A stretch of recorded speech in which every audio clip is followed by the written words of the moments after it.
ብር አንገቷ ላይ አውጥቷት ወደ 10,000 ብር ኦፕራሲዮን ትሆኛለች ብለው በ26 ነበረ። ፊት ደግሞ ጽዋ እንጠጣለን መድኃኒዓለም ነበረ። እዛ ኦፕራሲዮን ለመደረግ እየተጠባበቅን ጾም ነበር፣ የፋሲካ ጾም።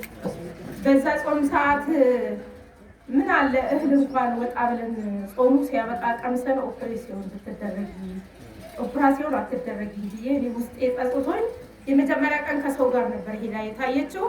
ከዛ ወደ ውጭ ስንወጣ አንድ እናት መንገድ ላይ መጣችልኝና ከዶክተር ይበልጣል ምንም ሳትቀምሱ ተመለሱና ዶክተር ጀማል ወይም ዶክተር ኡስማን ጋር ሂዱ ስትለው አያት ሊዲያ ከአንገት በላይ የሚያያል ቤት ገብተን እዛ ሄደን ትታያለሽ ብዬ ወደ ቤት ይዣት ገባሁና አንድ ልጅ ደግሞ ባንክ ትሰራ ነበረ።